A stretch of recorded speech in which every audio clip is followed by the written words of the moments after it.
24 में मैं आपके साथ साक्षी गुप्ता। आइए बढ़ते हैं खबरों की। महाराजपुर विधानसभा क्षेत्र क्रमांक 48 से कांग्रेस विधायक नीरज दीक्षित को एक बार फिर से प्रत्याशी बनाया गया है।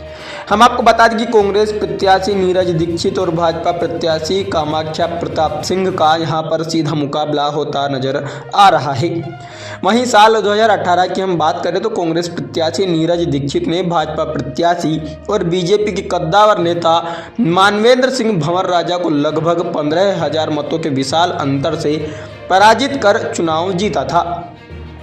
अपनी सादगी और मिलनसार कार्यशैली को लेकर पहचान बनाने वाले महाराजपुर से कांग्रेस विधायक और कांग्रेस प्रत्याशी नीरज दीक्षित अपने चुनाव प्रचार के दौरान मीडिया से चर्चा करते हुए उन्होंने कहा कि समूचे क्षेत्र की जनता भाजपा सरकार की जन विरोधी नीतियों को लेकर किसान, मजदूर, व्यापारी और कर्मचारी सभी परेशान हैं और भाजपा की भ्रष्ट शासन से मुक्ति और बदलाव चाहते हैं। इसलिए क्षेत्र की जनता कांग्रेस का चुनाव करने जा रही है। कुल मिलाकर एक बार फिर महाराजपुर विधानसभा क्षेत्र में कांग्रेस प्रत्याशी नीरज दीक्षित को भरपूर जन समर्थन और आशीर्वाद मिलता दिखाई दे रहा है। इस दौरान हमारे MP न्यूज़ 24 चैनल के editor in chief Jagdish Narayan Dwivedi ने महाराजपुर से कांग्रेस विधायक और कांग्रेस प्रत्याशी नीरज दीक्षित से खास बातचीत की। आइए आपको बताते हैं कि क्या कुछ कहा कांग्रेस प्रत्याशी नीरज दीक्षित ने चर्चा के दौरान। छतरपुर के नौगांव से MP न्यूज़ 24 के लिए प्रमोद त्रिपाठी की रिपोर्ट। देख रहे हैं MP न्यूज़ 24 और मैं हूं जगदीश नारायण द्विवेदी। इस वक्त हम मौजूद हैं महाराजपुर विधानसभा क्षेत्र के नौगांव में, जहां पर कांग्रेस से एक बार पुनः विधायक नीरज दीक्षित को मौका दिया गया है और वो पुनः चुनाव मैदान में है। वहीं भाजपा से पूर्व मंत्री रहे हैं भंवर राजा, उनके पुत्र टीका राजा और कामाख्या प्रताप सिंह को चुनाव मैदान में उतारा गया है।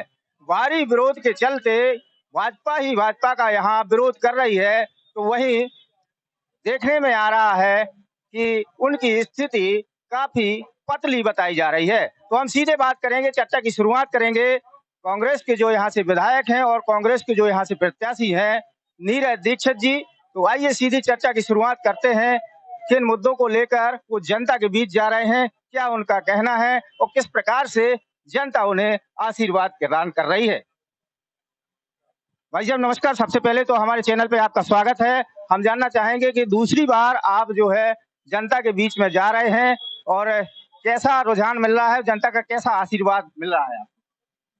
मैं पहले तो आपके चैनल के माध्यम से अपनी विधानसभा और पूरे प्रदेश और देश वासियों को दशहरे की राम राम। आज दोबारा चुनाव लड़ने का जो मौका हमारे कांग्रेस पार्टी के वरिष्ठ नेतृत्व ने और इस क्षेत्र के हर एक परिवार ने अपने आशीर्वाद स्वरूप में हमें दिया है, वो हमें भरपूर मिल रहा है, भरपूर सहयोग मिल रहा है। हमारे कार्यकर्ता जो हमारी पार्टी परिवार के सदस्य हैं सभी एक साथ लगे हुए हैं। हमने जो पिछली बार इस 5 साल में आपने देखा होगा कि इसके पहले भी राजा महाराजा और कई लोग चुन के आते थे, जनता के बीच नहीं जाते थे, उनके सुख दुख में खड़े नहीं होते थे और लगातार सीधे चुनाव में मैदान में उतरते थे। वो प्रथा आज भी भाजपा के द्वारा मिली है कि वो सीधे महलों से निकल के मैदान में आए हैं और हम एक आम परिवार में पैदा हुए हैं, आम परिवार में रहे हैं, आम जनमानस के बीच में उठना बैठना रहा। तो लगातार 5 साल से सभी के सुखों में सभी के दुखों में आना जाना लगातार रहा। और जब कोरोना जैसी महामारी जब हमारे पूरे देश में फैली थी, उस समय इस विधानसभा में हमारे कांग्रेस हमें अपने पूरे पारिवारिक सदस्यों को चरण स्पर्श करते हैं, वंदन करते हैं कि इन्होंने उस महामारी में हमारा सहयोग किया। जो असहाय निर्धन थे उनकी मदद की, कई जगह गैस सिलेंडरों की व्यवस्था की, बेड की व्यवस्था की। ऐसे लोग हमारे साथ जुड़े रहे और आपने देखा होगा उस 2 साल के पीरियड में ना तो इनके एक भी आदमी दिखे। केवल भाजपा ने किसी भी दल का कोई भी व्यक्ति कोरोना के समय नहीं दिखा। ऐसे कई मुद्दे हैं। हम कई गांवों में गए जहां रोडें नहीं थी, बच्चों को आने जाने में दिक्कतें होती थी, वहाँ हमारी सरकार 15 महीने की बनी, वहाँ हमने रोडें भी स्वीकृत कराई, रोडें भी डलवाई। कई जगह समाज भवन भी बने, कई जगह हमने CC रोडें भी दी। जहाँ जो जरूरत समझ में आई अपने तरफ से भी कई मंदिरों के जीर्णोद्धार कई जगह प्रयास किया और काम हुआ है।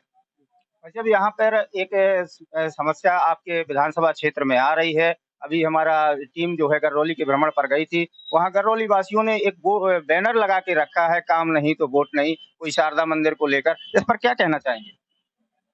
गरौली वालों ने जो बोर्ड लगाया है वो आपके माध्यम से हमें जानकारी लगी है, हम भी उनसे बात करेंगे। वो जो हमारे पास चुनाव जीतने के कुछ दिनों बाद आए थे, एक आध साल 1.5 साल बाद, उसे उन्होंने जो तो स्वागत द्वार अपना बनाया था मंदिर के जो भी चंदा या जो भी चढ़ोनी आई होगी उससे, उसमें उनने हमसे सहयोग मांगा था, हमने पूरा सहयोग दिया और वहाँ पे रविदास मंदिर में भी सहयोग हुआ। ऐसा नहीं है कि हमने पहले कुछ नहीं किया है। सरकार रहती तो वहाँ रोड भी बन जाता और सरकार बनेगी तो हम प्रयासित रहेंगे कि रोड बनाएँगे, क्योंकि हमने वहाँ हाई सेकेंडरी स्कूल के लिए जब बात की, हमारी सरकार गिर गई, हम पास नहीं करा पाए, लेकिन जब हमने दोबारा विधानसभा में मुद्दा उठाया, आज भी हमारे पास उसका जवाब रखा कि हम उसको बना नहीं सकते, क्योंकि हमने सीएम राइज स्कूल नौगांव में खोल दिया है, जो 11-12 किलोमीटर के इर्द-गिर्द है।